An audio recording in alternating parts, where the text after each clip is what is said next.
This week in Arsenal, the Gunners defeat PSG 2-0 in the Champions League. Antonio Rudiger attempts to tap up William Saliba. Mikel Arteta is still better than Unai Emery. And Arsenal look to make it 4 wins on the bounce against Southampton. Let's get into it. Maybe we'll have a good surprise for you.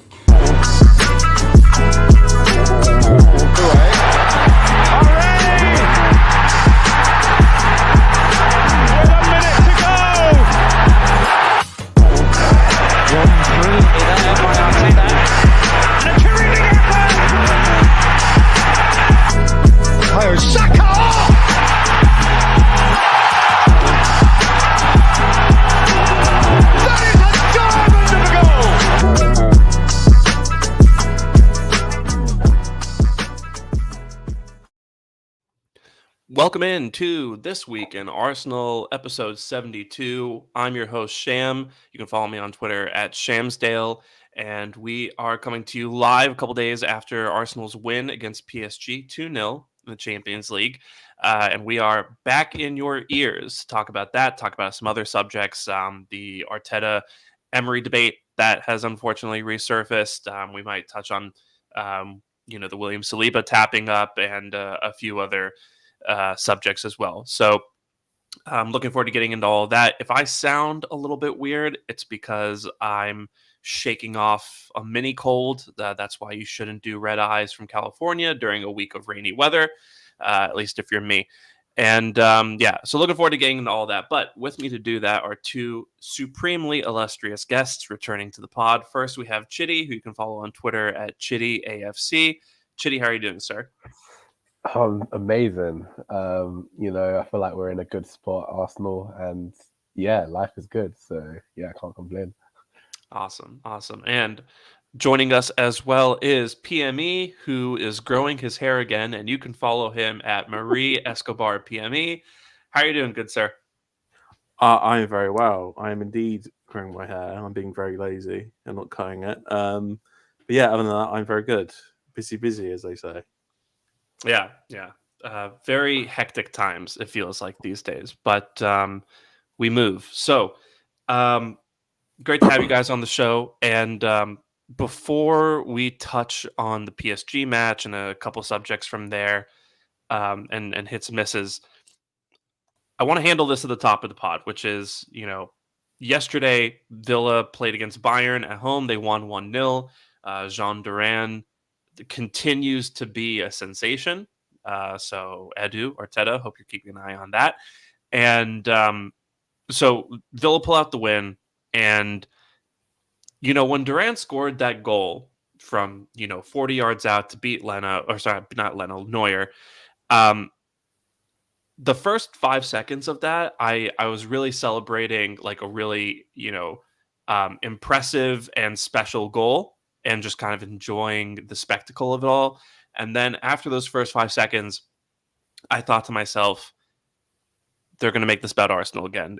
I'm going to get on the Twitter tomorrow, and it's going to be, Emery beat Bayern, and Arteta didn't. Arteta sucks, and that's what happened. So, you've got ESPN FC firing off tweets from other accounts talking about how, Emery is better than Arteta because of a completely different set of circumstances and all that. So I just want to get both of you guys' thoughts on this kind of general comparison. Oh, and, I should mention Thierry Henry, even on the Paramount Plus, CBS Sports, whatever show, came out and said after that match, if Arsenal had given Emery more time, he would have been a success, which I have a couple issues with. But first, you guys, Chitty, I'll go to you first. Thoughts? I mean, what do you think about this whole argument that does not seem to cease? I just don't see why people care so much about Emery and Arsenal, like this whole link. Like Arteta came here like 5 years ago, and like they're the ones who still hang on to it. Like people say that, oh, we are bitter about Emery, and we just don't want him to succeed because of how it happened here. Like we're generally happy to see what he's doing, but it's just the fact that people always bring it back to Arsenal and we didn't give him the time, or we didn't give him what the signings that he wanted. Well, like frankly, at the time, nobody was saying this. Let's be real, yeah. I remember when we were watching Arsenal's, I think, start 2019-20, sorry, when he got sacked. So after the Europa League final, which was embarrassing, by the way, lost 4-1 to Chelsea, who didn't even want to win the game. They weren't even playing for anything, and we lost that game 4-1. Then we went to the new season, started off terribly, conceding so many shots, 20 plus shots a game. Everyone was laughing at us, saying like, "Oh, look, Emery is so crap. Look at how you're playing." So like now somehow everyone's sort of forgotten this. Also, not forgetting he did spend money. Yes, maybe he didn't get every signing that he wanted, but he did spend money, and probably didn't deserve to spend more money based on the fact that he was signing some scrubs. So like, I think everyone is just doing complete revisionism, forgetting that they watched the same manager manage us and saw that it wasn't working at all, and saw that it was completely untenable. I mean, you saw like the end scenes where the last few games he had, where our fans started cheering for opposition goals, and this sort of thing. Like it was a disaster. And we were literally like completely finished as a football club, nowhere near competing. He was not going to turn that round. Let's be real. And yes, I think that happened. Okay, it happens. Sometimes a good manager gets a bad job, it doesn't work out. I think what's happened is Emery has gone back to Spain. Clearly, he's recognized that he failed in that job, and fair enough, he failed. But he's actually gone and reevaluated himself, improved as a manager. Because clearly, what he's doing at Villa isn't the same as what he was doing at Arsenal.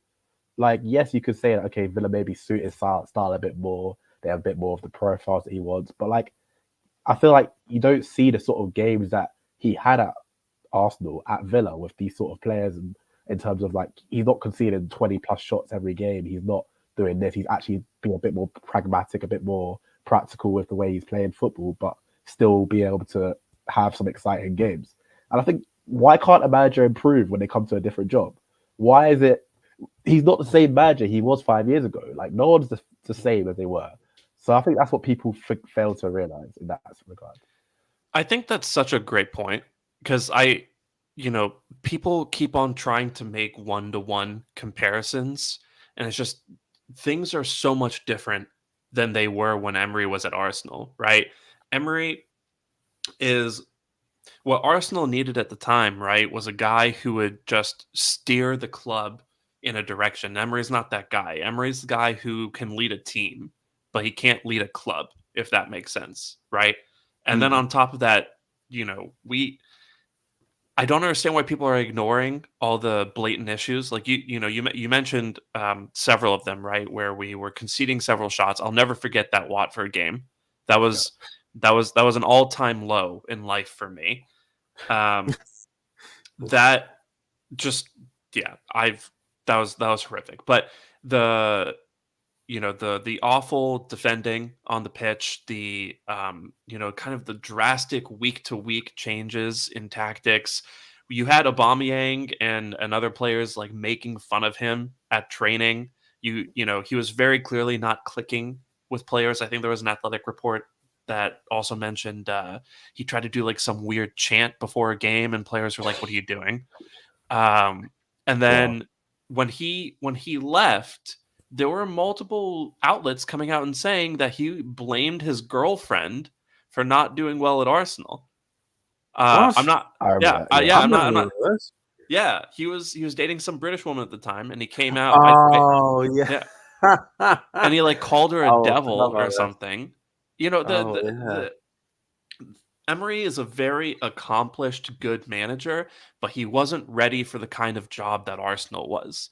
So, I really agree with that point, Chitty, where like Emery needed the time. He needed to go elsewhere and just kind of learn to take on the sort of job that he has at Villa. And he needed those 3 additional years before Villa came knocking. And, even then he's had one of the best sporting directors in football, helping him out in Monchi. He's got an ownership group that's willing to bankroll him. And let's not forget, Villa are a club who are willing to be a little creative shall we say, when it comes to PSR regulations. So, it's Emery is doing his part. He's doing it extremely well, and I don't want to take anything away from the season Villa had last year and what they've done against Bayern. But I mean, if you look at where Arsenal started when Arteta came over and what they're doing now and what their potential ceiling could be on top of that, I don't understand how people cling to this idea that Emery is a better manager than Arteta. But PME, what do you think? To be fair, I think everything Chitty said was spot on. Like, for me as well, I think anyone coming after Wenger, to be honest with you, no matter how long it would have taken, for me, it was always going to be a failure in a way, because I think the fans had kind of gotten to a point where it was just going to be like, over time, something was probably going to go wrong. That was the expectation anyways. Up before Wenger announced his retirement, whoever comes in next is probably going to fail straight away. And, I was thinking about, like, what's the best way to describe this? And it's, the shoe doesn't sometimes always fit with managers. And I think that's a prime example. The expectation of the Villa job to Arsenal is just completely different. Like, when Emery joined Villa, it was kind of considered like a superstar manager signing.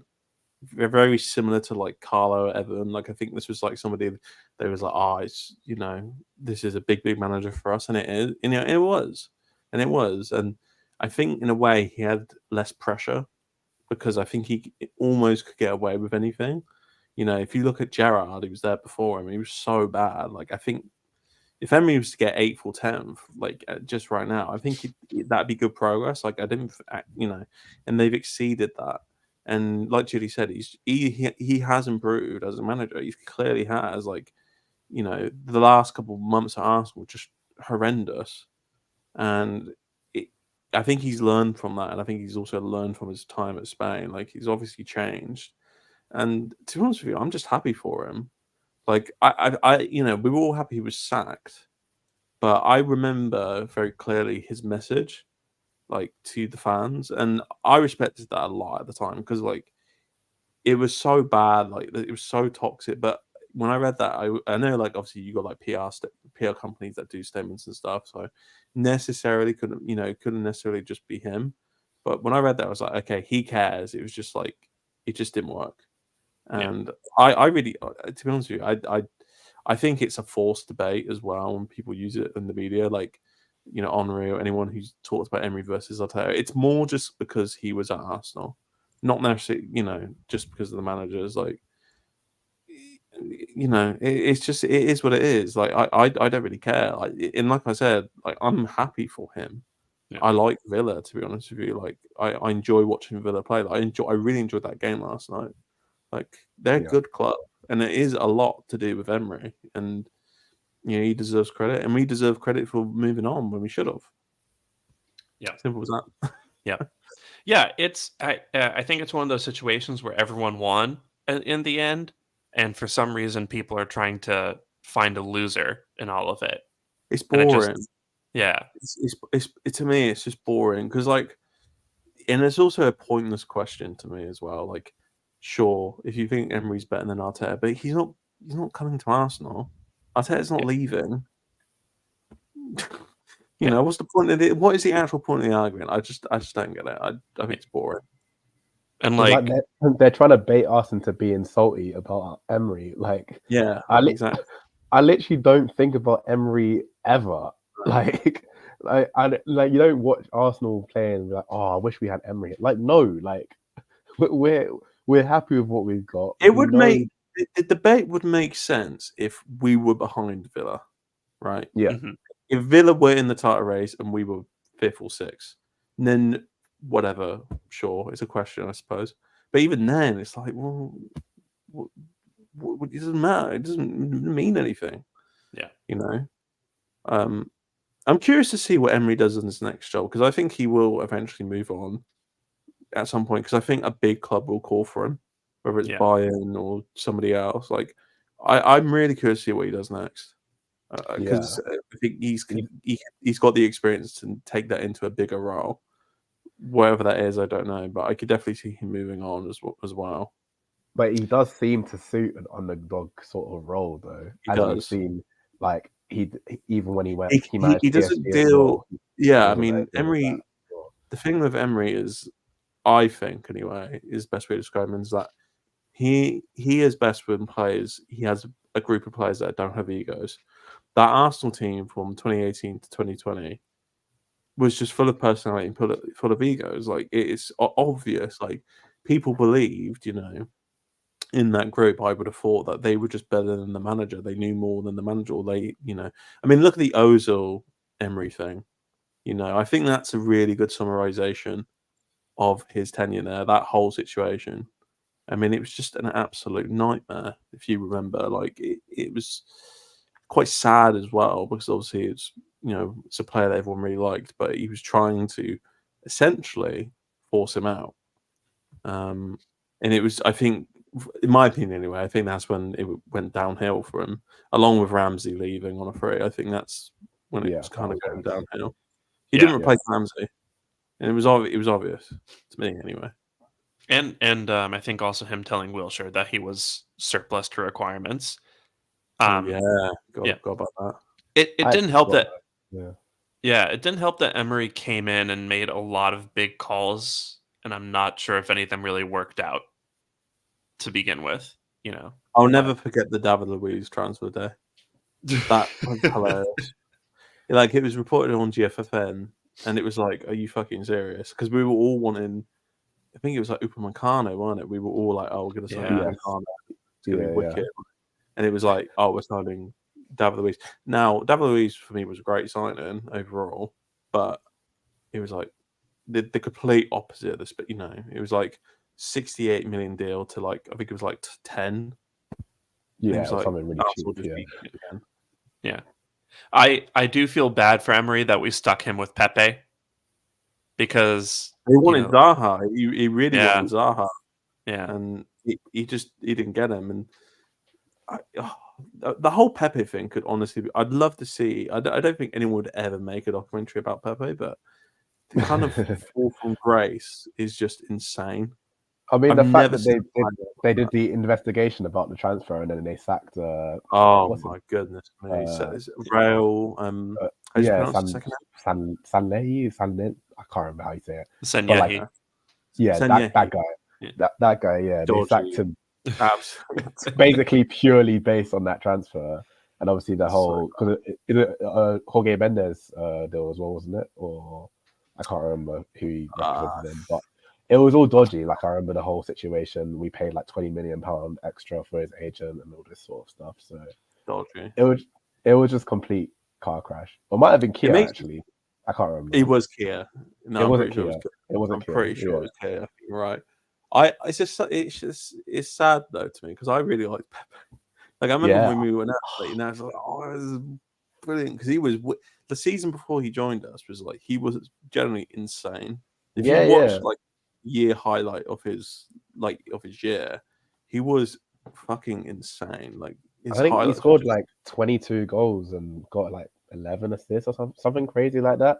Like something stupid. Yeah, and like he was amazing. Like I mean, I remember all the tacticos were sort of gassing him up. So like I remember reading through the threads. I was like, okay, this guy's a surefire bang. Like there's no way he's gonna flop. Like all my favorite tacticos have said he's good, and then he didn't work out. So that's when I stopped trusting tacticos. But yeah,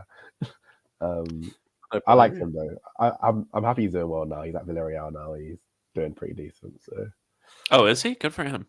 Yeah. Because he went to like Turkey for a while, and then like that was a bit weird, and then he came back to Villarreal this season, and saw him score a goal recently. So happy days. Yeah.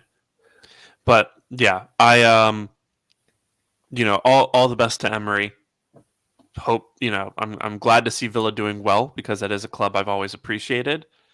But yeah, I think we're all kind of in agreement that this is a pretty nonsense debate. Let's change tacks here and really quickly, I want to do the hits and misses from the game. But with a twist. I think there's one miss from the game and I think we should all just talk about that one specific player and how concerned we are. And I'll reveal that shortly after the hits. But I'll let you guys go first, and I'll let the anticipation build for who the miss is. Wow. I don't know who missed. Yeah, I was going to say, I'm trying to think of the hit and misses. Hits. There's I've got one. I've got my hit. Okay. I've got my hit. Do you want me to go first? Yeah, go. I said on Twitter of the game. Now I don't think I'm not sure who you guys are going to say, but very underrated, very underappreciated. I thought Declan, I thought Rice was really good. Like if you just some of the stuff he did, just like it looked simple, and Partey as well. Like I think the double pivot, I think they both played really well. But for me, something about Rice's performance was just he just kept it ticking. Like it was definitely like to his best. I think he's had a bit of a weird start of the season for me, but like I generally think this has probably been his best game this season. And it's hard for me to describe that as the hit because there's other players that obviously played really well. Havertz scored the goal. I thought Trossard was really good. I thought even though he obviously missed that really great opportunity, I thought Martinelli had a good game. Saka obviously had a good game. But something about Rice's performance where he just kept thinking, it was very safe. Like it was very much like, I'm not worried.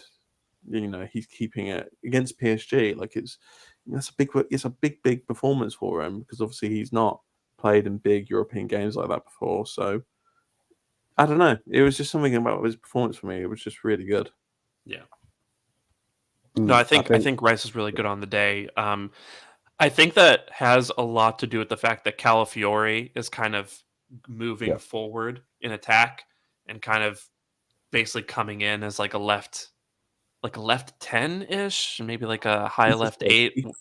He plays wherever he wants. Yeah, I remember that one counter where he just randomly was like, right in front of the penalty area, and someone slid him the ball, and then he played it to Saka out wide, and everyone's like, "What is he?" Okay, all right. He's going to be so good for us.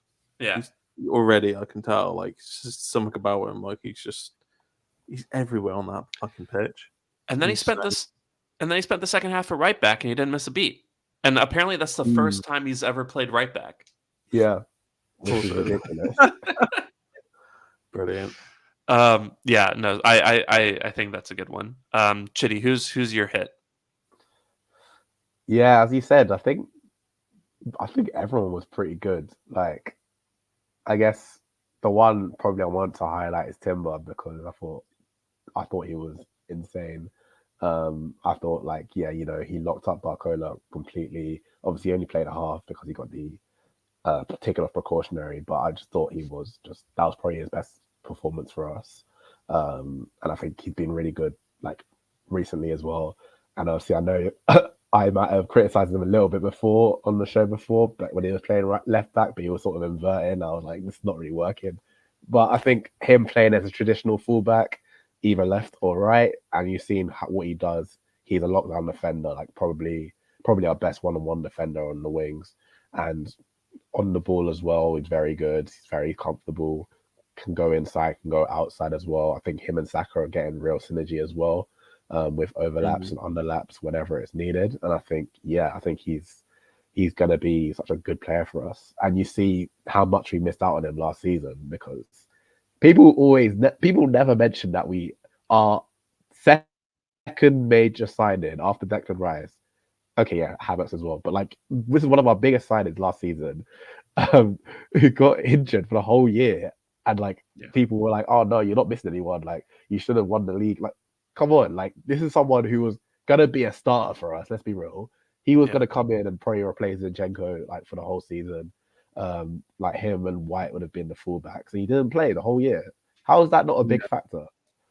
So yeah, I agree. I completely agree. And I was saying it because like people love that narrative, like, oh, Arsenal don't miss players and stuff. And there was a lot of times last season where we just didn't miss anyone. But yeah, Timber, it was massive because like Tomiyasu's always injured, Zinchenko's always injured, Kirill can play left back. Even he had a good performance actually against PSG, I will say, but he's not really a left back, to be honest with you.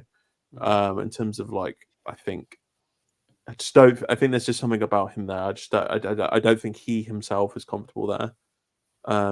So it's just been a nightmare really for left back, and you know, for me as well. To be honest with you, like I'd love to see, like, there's so many different combinations we haven't even seen yet. You've got Tomiyasu, Timber, we've got White and Timber. We've not seen loads of, but something. And I have to wonder what happens with White at the moment. Like, if Timber's playing so well at right back, you shouldn't really take him off, in my opinion. Like, if the momentum is with Timber, keep him there. But then what do you do with White? Because White's so good. Yeah, it's tough because White hasn't necessarily done anything to deserve to be dropped, but Timber's just been so good. I will say maybe the thing that Timber has over White is his defending out wide. I'm not sure White would have shut down Barcola the way that Timber did yesterday or 2 days ago. But yeah, it's tough. But also, I mean, I think that's kind of what you want. You want to have two high quality options there, and you can kind of mix and match a little bit depending on who we're playing, how much one particular player has featured compared to another, stuff like that. So I mean, it's just nice to have two good options at right back, because I remember last season with Timber out, we were one injury away from having to play Cedric there. So I'll take it. It was well documented White played through injury for a pretty decent chunk of the season as well. So at least we've literally been able to not play White for the last 2 weeks and not skip a beat, which is amazing. We actually have a rotational option for Ben White now, which we didn't have. And fair play, honestly. At least that's a problem that's solved. Because that was something I've wondered, when Tim got injured, like, what are we going to do with White? Because he shouldn't have to play every game, but he's probably going to have to.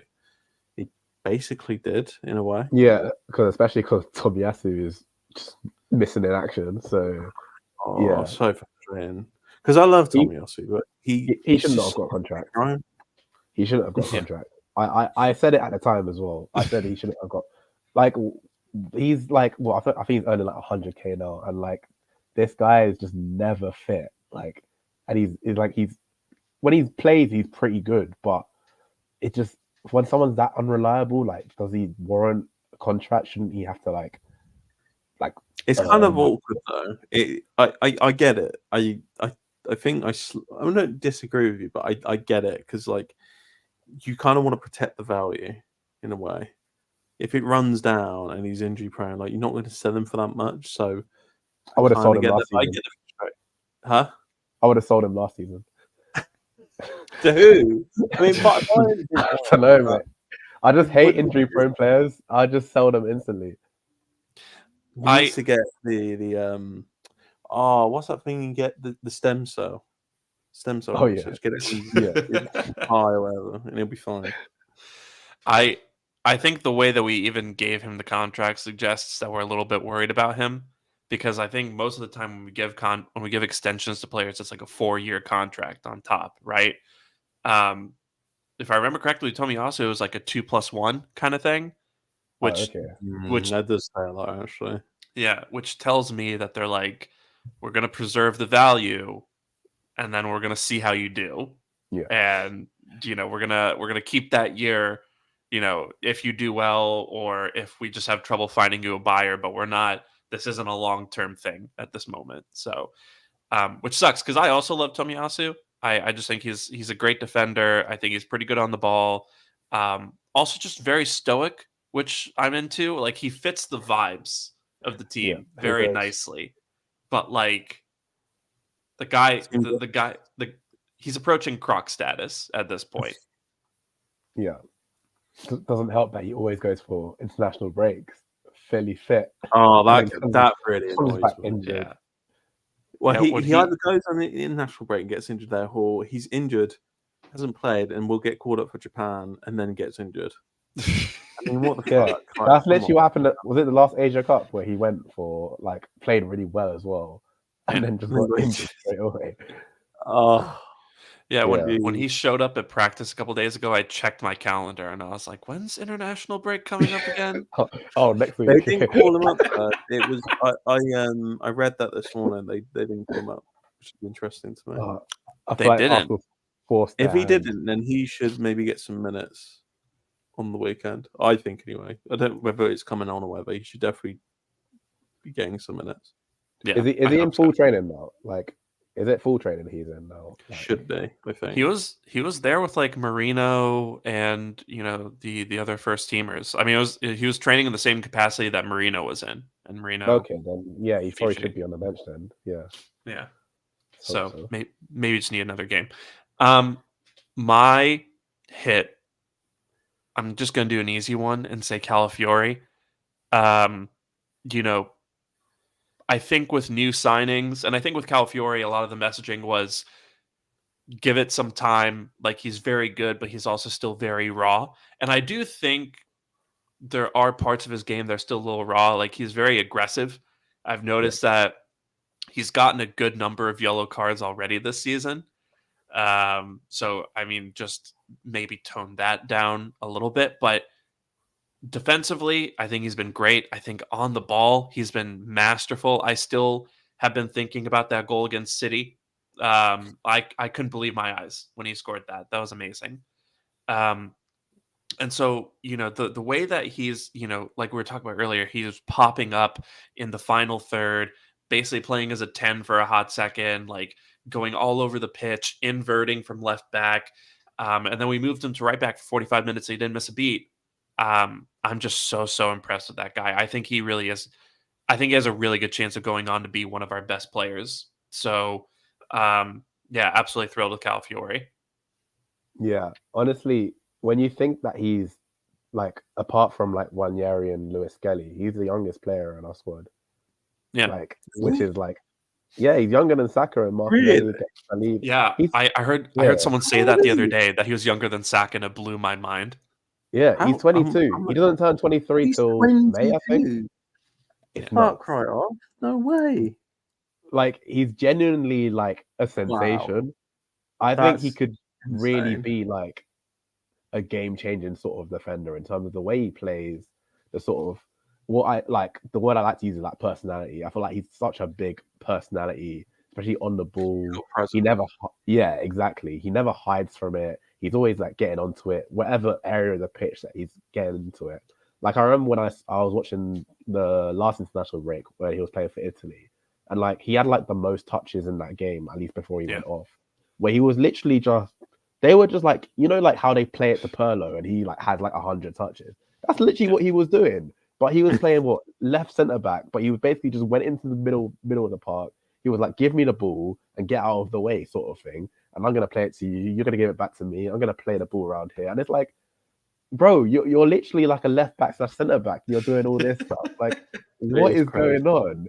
And like he just goes like, different areas of the pitch, like basically like a free roaming centre back. I was like, wow, like it's honestly like super impressive what he's doing, and I feel like he could be this sort of like, this sort of unicorn sort of profile sort of defender, like a bit like Vardiol in a sense, of like that sort of like level of just attacking, like being so impactful, but like not in like a traditional left back sort of way, but just the all round capacity of. I think getting on the ball. I think that's a great point. I think he is probably our answer to Gabriel. I can't say his name, but yeah, I think that's I think that's a really good comparison. And yeah, I mean, I think he's it's just said it there. He's got a presence about him. He's just notice him on the pitch. You don't need to figure out who it is. Like you see him straight away. And I think the only thing I want to see him improve, and I don't know whether it's just because it was kind of like an on the spot thing, but he didn't have great chemistry with Saka. Like they kept missing passes. Yeah, I mean, right back. He's not going to play right back ever again, probably. So, like, I think that was a very like emergency. Like, oh, we literally have no other option here. Like, I will say that either him or Party. Yeah, Party right back again. So yeah. Oh god, no. No, I will say that entire second half just felt like no one could string together two passes. So It was a weird half. We'll talk about it a bit later, but it was strange. It was almost like a simulation. Like, it was like, just get to the end of the game. That's where I Yeah. feel like we miss Odegaard the most, I think, in those sort of games, like when that sort of game state. But yeah, we can talk about that. So the miss is Jesus. I was thinking this because I was like, he didn't start. I wasn't thinking of the start. I was like, okay, it's probably someone off the bench. I was like, okay, Jesus, yes, agreed. I am supremely worried about Jesus.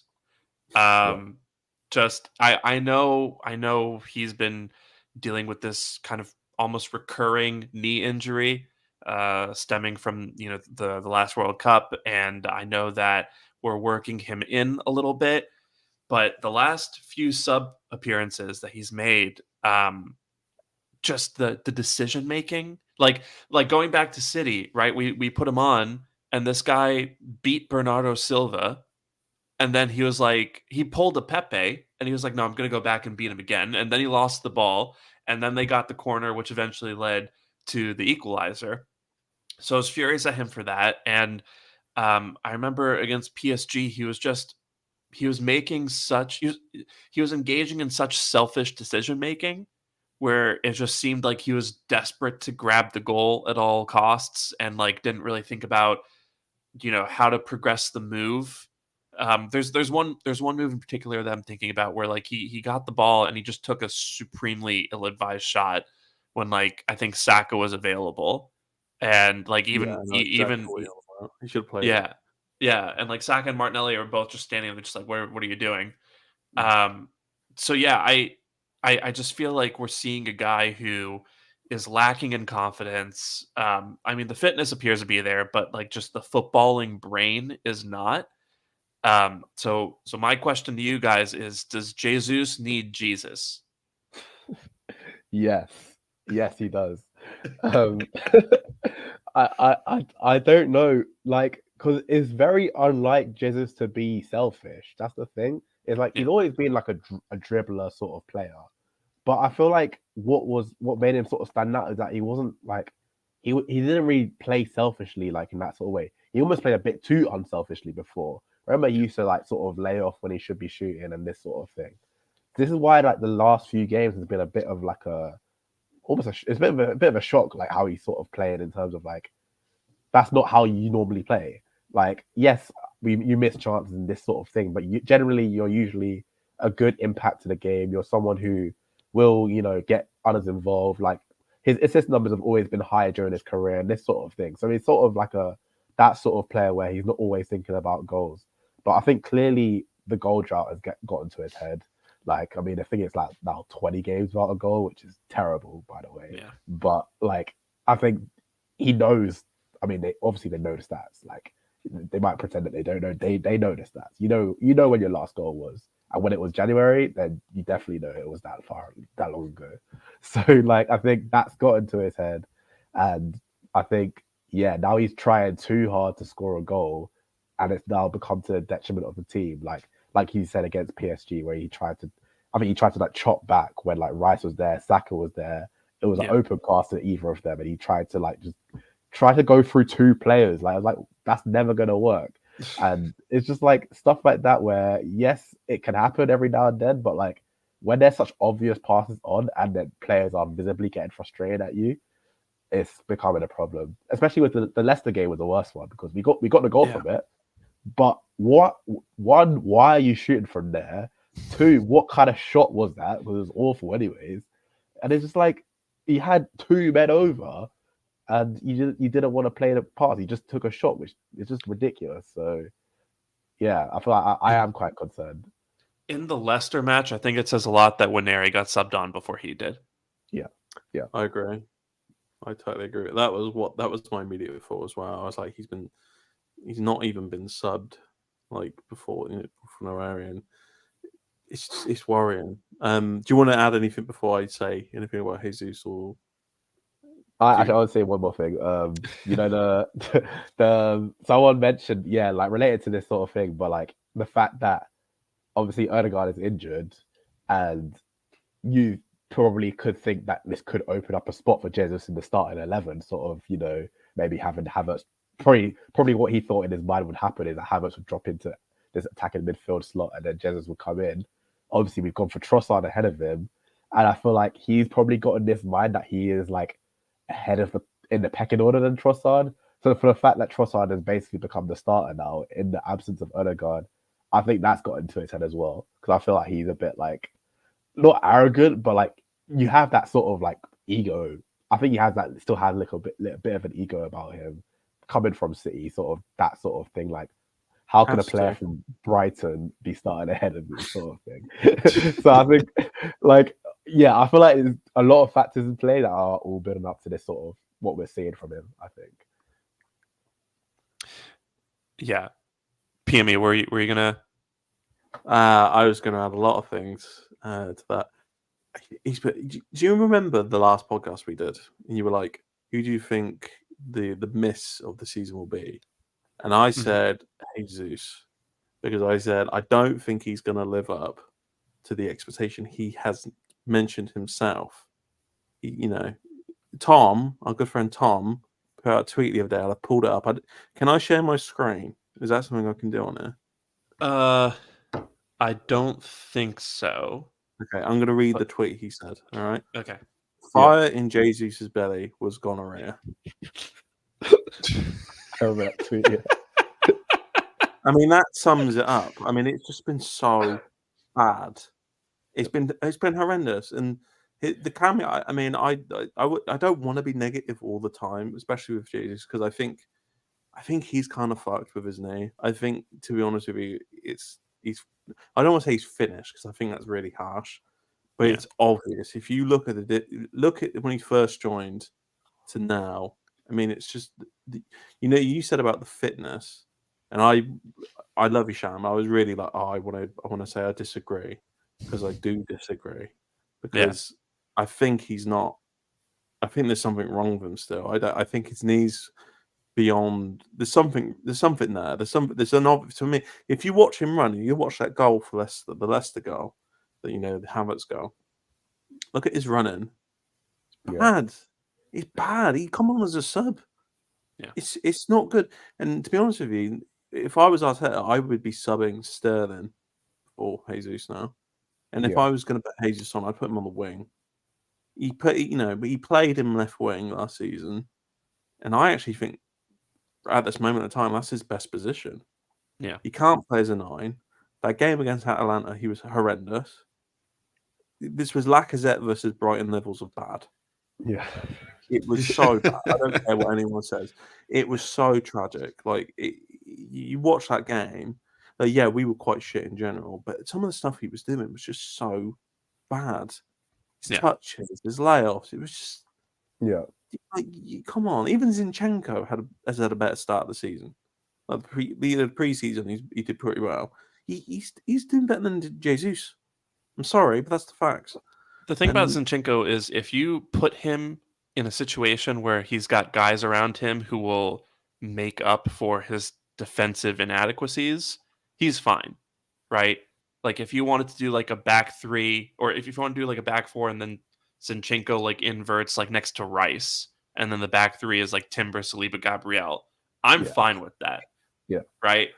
But like, yeah, Jesus, it just feels like we're at a point where there's not really any way to fix it. Playing him on the wing or don't play him at all. I do not want to see him as a 9. Havertz has done so well as a 9. I can't really see anyone else playing that position, quite frankly, at the moment. Trossard if you need to, because I think he can do the false 9 thing really well. But I just can't stand when Jesus comes on as a 9. I can't stand it because I know I'm going to be frustrated watching him. Like, I thought actually when Odegaard got injured, it was going to be Havertz right centre mid or left centre mid, and then Jesus as the 9. But it's not going to be that now, nor should it be. I think we've got. I was saying to my friends that they were saying like, what do you think Odegaard's injury is like? Well, it sucks. It's going to obviously hurt us, but Arteta will figure it out at some point.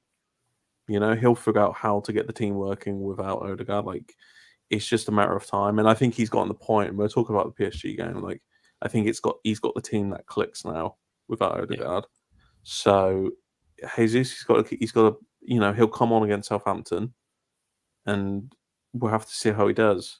But at the moment, I'd either play him on the wing or play Sterling, because Sterling, I think, and I don't know if we're going to talk about the Bolton game, but he's a lot better, and he's clearly not even fit yet.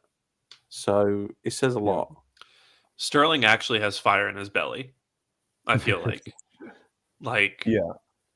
Sterling, that first game that he came on, I think it was at Spurs. When he came on at Spurs at the very end, he looked like he hadn't run for a few weeks. But unfit. Yeah, Completely unfit. He was obvious. but I think it's because of the Chelsea situation. He'd obviously not been playing. And that's on him a little bit as well. Like, if he's not fit, it's on him a little bit. But he clearly just wasn't ready. It's obvious. But against Bolton, like you said, I think he looked excellent. And I think that's just a player who's really motivated to show what he can do. And that Jesus at this point in time, I will say, when I said he looked fit, I just kind of mean it in terms of like he looked like he wasn't unable to play. Right. Like, okay. Fair enough. Yeah. But I wasn't. I was. Honestly, mate, I love you to death. It wasn't like a. Yeah. It was more. Sounds so stupid. But I agree that knee is probably cooked. Like, I'm not a medical professional or anything, but I do think we are looking at a situation where like that might be it in terms of like Jesus from the late 2022. We're never going to see that guy again. That's so sad, because he was so good. He was. So I don't give a shit when anyone says. One of my favorite ever I know this might seem a bit ridiculous as a statement here, but one of my favorite ever games was that 4-2 against Leicester, when he scored, like, I think he was like the start of the 2022-23 season, when it was like, two goals to assist, isn't it? Yeah, he was so good. Yeah. He was so good. Like, he ran him ragged. It was crazy. Like, I love that game. So I'm gonna have to watch it again sometime. But I love that match because he was so fun to watch. Yeah, and also he scored. I don't want to call it a screamer, but he scored that really impressive goal from just inside Leicester's box, like curled into the far corner. So yeah, really, really concerned about Jesus. I do think we're looking at a situation where by the end of the season, like, it's pretty clear that he's out the door, and I think we'll probably make a move for like another center forward. I mean, Šeško seems like the most likely alternative, but there's other players out there as well who look very impressive. But bottom line, Jesus is out. We won't talk about this because it's not transfer season. I'm not Eddie Hahn. I'm not going to talk about our transfers right now. But we will sign Šeško. I'm 99.99999% certain. Take it to the bank. Like, I'm locking this in. Last time you had hunch was about Sterling, so I feel pretty good about this. It's just obvious. Like, I don't want to talk about it because it's not even January. Like, it's not even near January yet. But just read between the lines. Like, unless Chelsea do Chelsea things, it just seems like Šeško makes some. Maybe Madrid, someone like they look at, oh, maybe we'll sign him because he's back up, whatever. But I think Šeško, I reckon Arteta and Arsenal are like, okay, but he's decided himself to stay a year. We'll just have to wait and see. But that seems likely to me. Yeah. No, I think that makes sense. Sorry to interrupt, but yeah, sure. Just live score update. Porto 3, United 2. Oh, yes. I keep looking at that. I've got a little. Samu scored twice. What boy! What a legend! But they bottled a 2-0 lead. Oh, Ten Hag's not surviving. Oh no, Eric, just been a great. couple wins. It's been great, Ten Hag, but he's not surviving. Just so bad. Exactly 2 months, Eric. I just need you to make it exactly 2 months. I do not care what happens on December 4th. Why is our game on December? That's so late. That's actually. I was like hoping, like, I was looking at the pictures, like, can we play them like next week, 2 weeks? Like, nope, not playing them till December. I'm not Wow. like I will be disappointed if United sack Ten Hag before we play them, but seeing as all the papers seem to think that Southgate is the next guy they'll go for, I'm not I'm not super Yeah. worried, but I don't know. I'm not if it's Southgate, If then fine. Arteta loses to Southgate, I'm Arteta out. He leaves Southgate, I'm out. No way. Imagine getting like Nah. tactically outclassed by Southgate. No, that's the worst part. It won't even be like a tactical masterclass from Southgate. It'll Oh. literally just be like us missing like 8 xg worth of chances, and then like fucking Casemiro is gonna score from 25 yards out. Some dumb shit, yeah. It was some so yeah. Maguire header. That's the thing, though, Yeah. because even when United have been terrible, we've always struggled against them. Like, no matter what game it is, like even like last season where we had to have like a last minute winner from Rice, like the season before we needed the last minute winner from Nketiah. Like United have not been good for a while, and even No. like remember the away game ended the last season. Like fair enough, it was a title sort of hunt, so we were maybe a bit nervous, but we were not good that game. Like it was what 1-0. But they had quite a few chances, and we were sort of just like playing our little mid block and not really attacking. I was like, bro, guys, they're terrible. Like, have you not seen the table? They're literally the eighth place. expectation. Yeah, I mean the expectation was that we were going to smash them. Yeah, Like, yeah. It was crazy. Because they No, were like they- completely done out. Yeah. Especially at Old Trafford, that was the worst United 11 I've ever seen in my life. Yeah. And yeah. But that's why when we play them, I need Timber, Calfiori, and Merino to be in that lineup because those guys are not going to care. I feel like a lot of the guys in the team currently play the badge whenever we're up against United. I think Yeah. those 3 players in particular will not care. So, but fingers crossed for Eric Ten Hag. But I wanted to ask you guys. So we beat Spurs away. We drew at Atalanta. We almost beat City. Drew at City, and now we've picked up some wins against Bolton and Leicester, and now we've gone on and beaten PSG. So all this has happened while Martin Odegaard's been out injured. And my question to you guys is that a stock falling in any way for Odegaard? Do you think that we're showing that we don't miss him necessarily, that he's like redundant in this team? Or is this more an indication that we're just a more versatile and prepared team than maybe we were last season or the season before?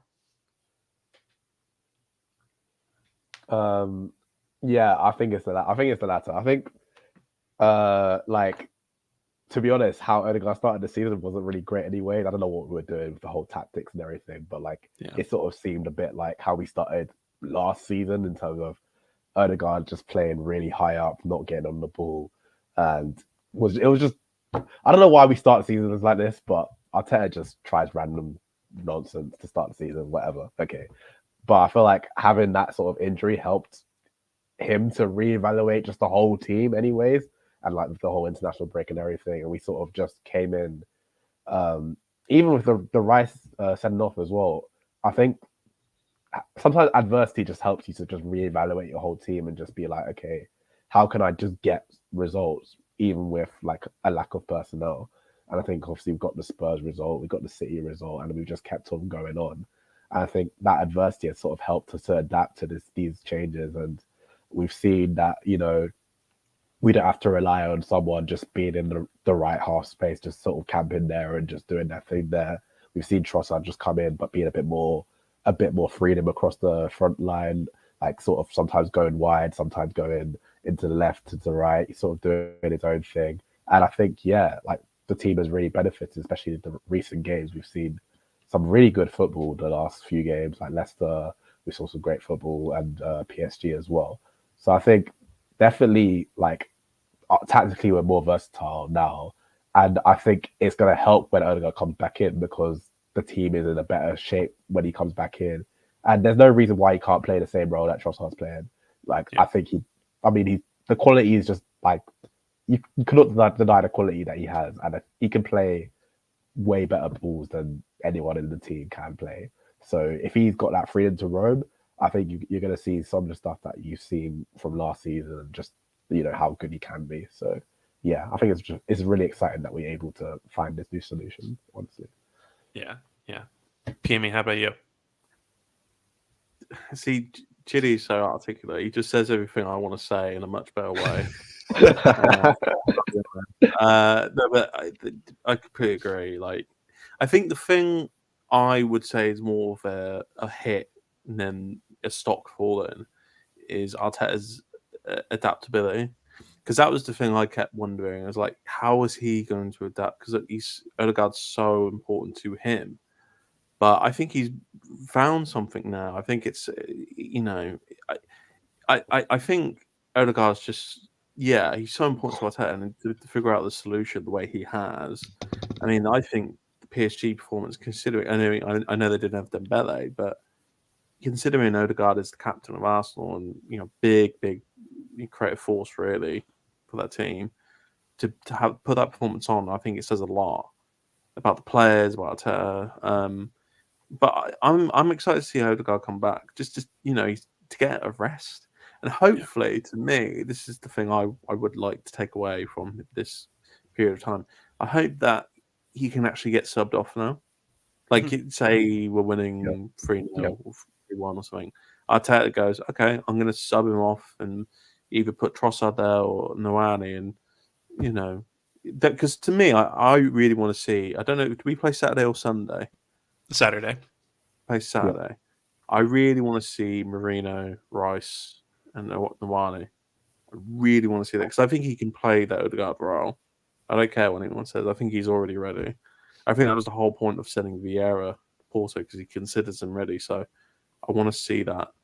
But yeah, that's it really. I've rambled a bit, but yeah.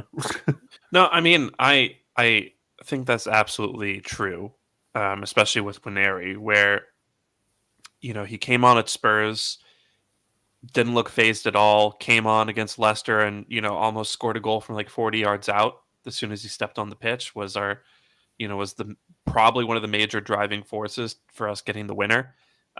He's definitely ready, right? So I think he's showing that if you have the right base around him in midfield, then, you can go on and basically play without Odegaard if you're forced to do that. So yeah, I think I agree with you guys in that, like, these last few weeks have shown that it's not that we don't miss Odegaard. It's just that we are able to adapt and play different combinations of players and move guys around. And I think players just better understand their roles and their ability to kind of fill in for other players up and down the pitch, which really helps in adapting in that situation. But Chitty, I think you mentioned this earlier, where we do still miss Odegaard, and that's evidenced by the second half against PSG, right? Where we went into halftime with a 2-0 lead, came back out. I thought we were going to continue to make it, 3 or 4, and really turn this into a statement win. But things just kind of fizzled out. PSG got more into the game, obviously, because of the game state, and they were attacking more. But generally, just felt like no one really could keep the ball, and I felt like we couldn't really get.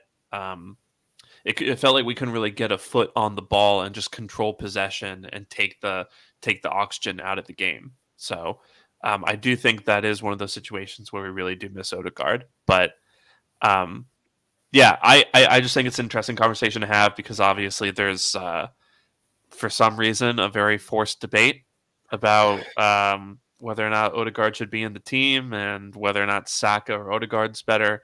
I don't know, a lot of forced debates online. But yeah, I am still really excited to get Odegaard back, because I think this team's going to go to another level when he does come back.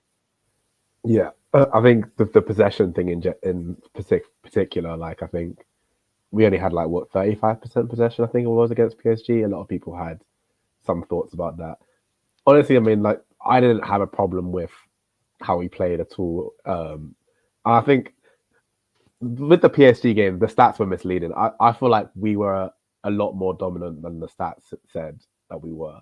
Like, I know we only had like maybe like 7 shots or 8 shots. I don't know how many it was, but it looked like we didn't create much. I feel like we really sliced them open completely, especially the first half. But in terms of the possession, I think Odegaard will help a lot because I think a lot of the games we haven't really kept the ball as well as we really can. I think he's our technical leader. Like, he's the guy you look to when you're like, okay, let's get on the ball, let's create some chances, let's get some control back. And yeah, you can't replace someone with those sort of qualities like perfectly. And we've done very well to cope without him. And we've had to play a bit differently, maybe relying on a bit more on our defense, a bit more relying a bit more on counter attacks, a bit more long balls, a bit more. But for peak Arteta football, like at its very peak, you need Erdogan back in. So I think it's quite a simple debate, to be honest. Shouldn't be a debate, really. No.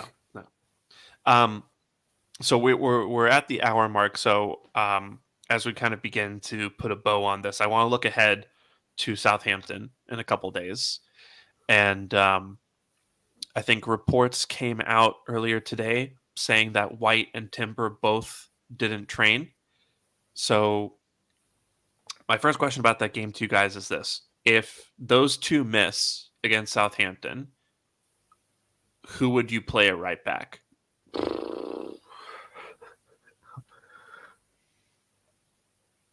Oh, damn. Yeah, early, to be honest. I mean, I don't want to. I want to see him at left back, but that's what you played. So you just have to keep on that, I suppose.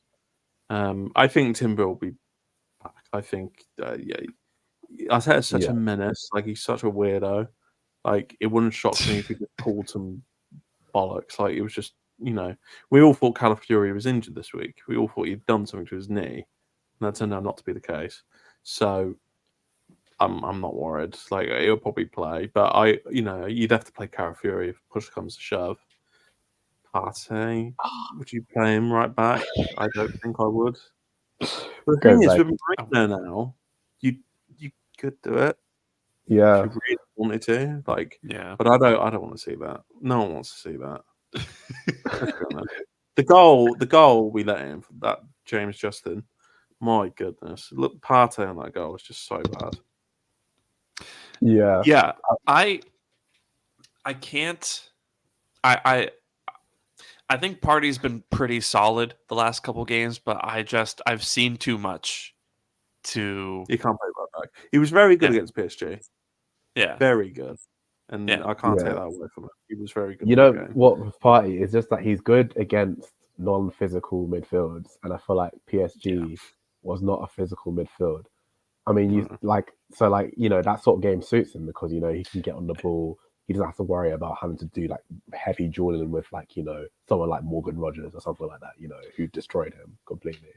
Actually, can I just ask what was Enrique thinking playing that team? Because I remember I saw that 11 and I was like, why would you do that? Like, when he subbed on Kolo Muani and he subbed on Fabian Ruiz. Yeah, Fabian Ruiz. I was like, why didn't you start with that? Yeah. Like those are two very good players. Yeah, it was. I think he tried to do this whole technical, we're gonna keep the ball sort of thing, but it's just like you're coming to England, you're coming to play against Declan Rice and Thomas Partey and these sort of players. You can't come in with a 5'6" defensive midfielder like act like you're gonna hang. You're like, sorry, we're gonna run over you, and that's literally what happened. Like, our press was probably the best we've seen it this season in terms of the amount of times we literally just pushed them back. I think Timber especially was so good in the press, where it literally just pushing back on Barcola and pushing back on whoever was playing. Like, I think we just squeezed them completely and didn't let them win anything. So yeah, I think he probably tried something. I think he recognized after the game it just didn't work completely, because he talked about how they lost all the duels and everything. So yeah, that looked like the team that Roy Keane would have played against us. Like, just like I can just imagine like in the PSG dressing room, them just being like, yeah, they just play in low blocks. They're a small team, small mentality. So we're just gonna play our best playmakers, our techiest guys. We're gonna leave Dembele at home because I'm mad at him. I don't know. It felt very weird. So yeah, I don't know. I thought that was interesting. Okay, one more question, then we'll get out of here. How worried are you guys about Ramsdale? Oh, I love you. You are. That is a great crash. No, what you need to do with Ramsdale is you need to buy a fake bird, put him on the pitch, and he'll just look at that all again. I feel like it's only going to go one of two ways. He's either going to have a masterclass and we're going to be very, very frustrated, or we're going to win like 8-0 because Southampton are complete crap. Like, it's literally, there's no other option, I think. So, yeah, hopefully is this at the Emirates? Yeah. I think so, yeah. Oh, he's finished. If it was at Southampton, I would be like, yeah. But there's no way. I mean, like, I love him as well. I love Eddie. I love Mr. Harm. But whenever he says we're going to batter a team, I want to hack him. I want to delete the account when he does that. Because I'm like, it's Premier League. Anything can happen. And you look at the Leicester game. Look what happened. It was 2-2. Like anything. But we should, to get back on topic, we should be battering them. Yeah. Really. Yeah. Noani should play. Merino should play. This should be almost like an experimental game for us. We should be trying different things, I think. I think if we played Josh Nichols at right back, we'd still win 3 or 4-0. Yeah. Honestly, that'd be a great game for him to have a debut in because they're not having the ball. Sorry. Like, they're gonna have like 2 attacks all game, probably. We should be completely squeezing them and like they're just terrible. I'm sorry. Like, I watched them against Bournemouth. Like, the first half, I was like, what the hell are they doing? Like, I've not seen anything. I've not seen anything. Shocking. Absolutely just shocking. I actually felt bad for the manager because Russell Martin came out afterwards. He was like, oh yeah, I don't recognize my team. I was like, oh god. Things are going well there. I see. Oh god. So we could be putting the nail in the coffin for him, but let's hope we do that. I feel bad because I have a soft spot for Ramsdale. Obviously because I named my Twitter handle after him, but I have a real soft spot for Ramsdale, and I love him as a person, but I don't think I'm that worried at all. I think especially because we know him, I think we're gonna press the hell out of him whenever he's getting on the ball, whenever he's taking goal kicks. We're not like pressing him on. Like I just think we know how to manipulate him into a bad decision on the ball. Yeah. And then I'm really excited for corners. I'm really excited for corners. God. I think we're gonna mess with him again. Yeah, he's gonna be flapping at corners all sorts, isn't he? Yeah. Yeah. God. It's gonna be. Sorry, you made me think about this. God, we're obviously going to score a goal on Saturday. He's going to get the ball on his feet. Someone's going to press him, and he's going to lose the ball. Yeah, it's obvious. Oh my god, you've said it now, and I can't not. Like it's going to be Havertz. Havertz, yeah, it will. No, I think you're right. I don't want to because he's a lovely bloke. He seems like a very nice guy, but I don't know. I mean, I know why he moved to Southampton because obviously, he's a Southampton fan and all. But like, honestly, the worst possible move he could have made in the Prem. They are complete crap. Like, I know, like he's his fan. Yeah, he's a fan of the club, so it's different. But it's like, if your ambition is to get back in the England setup and everything, surely it's not the right move. I don't know how much other options I don't think he had many options, to be honest. That could be the case, to be honest. His stock might. That's what because I was shocked we sold him. Honestly, I thought we were going to end up just loaning him. Yeah, so, yeah. I'm shocked he agreed to be sold to Southampton. But I thought he was going to agree for a loan there, and then maybe he'd do well, and then maybe get a better move. But he was like, "Yeah, let me go." So okay. If I had to guess, if I had to guess, I think the reasoning is I'll go to Southampton, And worst case scenario, I'm going to make 432 saves this season. And then someone is going to see me do that after Southampton gets relegated, and they'll try to sign me because I looked good. And then we'll go from there. But Yeah, Go on, it's a man. risk though, because I mean, yeah. if you don't get signed, you're in the championship, and then you're basically back to like below square one again.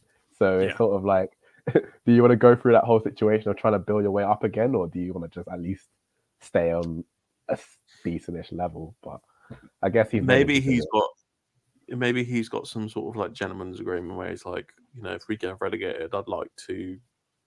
Yeah, move he'll on, definitely have a Yeah, relegation clause or something. Yeah, something like that. It wouldn't Yeah. shock me. yeah, Or maybe, he gets relegated with Southampton. Wrexham get promoted this season. He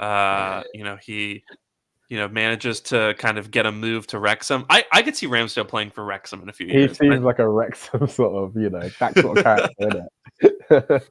I can see it. Yeah, Yeah. I think he would fit in really well. He's basically a younger Ben Foster in my mind. So, yeah, but yeah, we'll see what happens with that. At least it'll be a nice homecoming for him until the match starts, and then we'll go from there. yeah. But you guys got anything else that that you think we should address? No, I guess score predictions. I guess we can do score predictions. yeah. Sure. I'm gonna go 6-0. 6-0. Ah, Yeah. I'm gonna say 7. Sorry, man. I was gonna say 7. I was like, That's so arrogant. it is arrogant, but I'm sorry, but I mean, we'll say this. We said this the other day, and it'll probably be like 1-0. Yeah, Two. but I think based on what I've seen of Southampton, they're hopeless. They actually look hopeless. So I feel like Leicester actually in some games look okay, and I know it shouldn't have happened. We still battered them, but we didn't score. But I feel like Southampton generally look hopeless, and if we score early, they're gonna crumble completely. So I'll play it safe and say 5-0. Yeah, we usually stop at 5, which is a bit annoying. So yeah. I think what's going to happen is we're gonna be winning 3-0 going into halftime, and then Arteta will make some early subs, and then we'll grab a couple more goals, and then we'll make a couple more subs, and then it'll just be kids and undesirables on the pitch. We'll win. We'll start winning 4-0. He'll get to the 76th minute, and Arteta will be like, "Oh, I'm safe. I'll bring on the kids." Yeah, I mean that's exactly what he will do. Remember the Sheffield United game where it was 5-0 at half time? We only scored one more goal. That pissed me off so much. That is probably what we'll do. I was genuinely hoping for 10 goals. I was like, we can break a record, guys. Come on. And then it just didn't do anything in the second half. I was tweeting at Elliot from Arsenal Vision, just being like, we're going to get it. We're going to get the 10-0. And then finish 6-0. Yeah. Oh, well, geezer. I think we felt sorry for them because that was a horrible game for them. They literally looked horrible. I think we probably just felt a bit of pity and just passed the ball around the rest of the game. That I do genuinely think there's a chance that we're gonna get to 3 or 4, and then we're just gonna be like, all right, we put Aaron through enough. I wouldn't stop. Yeah. Let's wrap it up. Yeah. Sub on Jesus. And do you know what will kill me though? Do you know what will kill me? What I could see this happen. Say we win 6-0. Yeah. Full time. All the players just go to hug Ramsdale. He's just smiling yeah. It's good to be back. It's good to see it. Do you know what I mean? Yeah, he'll be a good sport about it, even though he's been completely just battered. Yeah. Shaking hands it's Sax, great to see you again. Yeah. Yeah. Oh man. Well, I'm looking forward to it. It's gonna be fun. Let's just hope for a win. Yeah. Jesus. No one tweet that we're gonna batter them. Yeah, exactly. Mr. Hahn, I'm looking at you. Do you not do that? Exactly. I was on an air mattress in San Francisco at 8 o'clock in the morning, cursing Edu Hagen because of that tweet. Wait, I saw it- it a million miles away. It's like, here we go. It's going to be a nightmare. it was worse. I was on holiday. I was in Barcelona watching this game. I was like, this is gonna ruin my holiday if we lose it. If we don't win this. Like, absolutely stressing. I was like, oh my god. But XG was just crazy as well. And it was like 5 point something.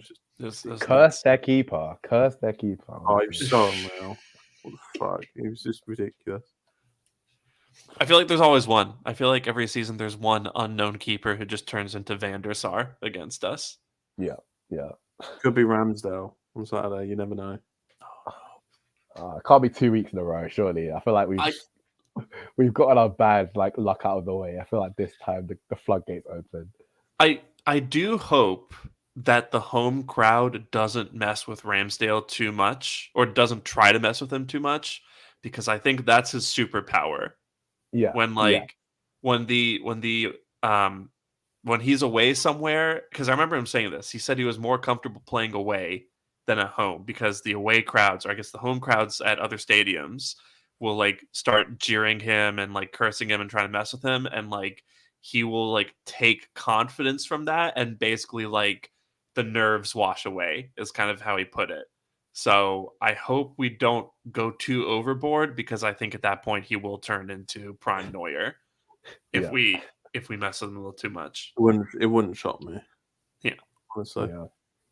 But we'll see what happens. Looking forward to the game. I'm pretty confident, but anything can happen. So to the 3,700 of you watching, no battering tweets. But thank you so much for being here. Thank you so much for taking the time to be here with us and listen to us talk about Arsenal. I'm Sham. You can follow me at Shamsdale. That's Chitty. You can follow him at Chitty AFC. That's PME. You can follow him at Mari Escobar PME.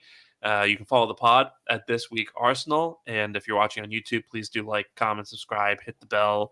If you're watching, or if you're listening on Spotify or Apple Podcasts, please do leave that 5-star review. It really does help put the pod out to other people and put it in front of, other people's timelines. And also there's a follow button on Spotify now. So hit that, just hit all the buttons.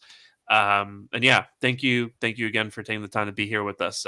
We really do appreciate it. We love having you here with us, and we will be back after hopefully a win at Southampton, and we'll talk about that and some of the, I'm sure, crazy stuff that will happen in that match. Until then, be a gooner, not a goon, and we will talk to you soon. Until then, take care and bye. Bye. Maybe we'll have a good surprise for you. Walk away.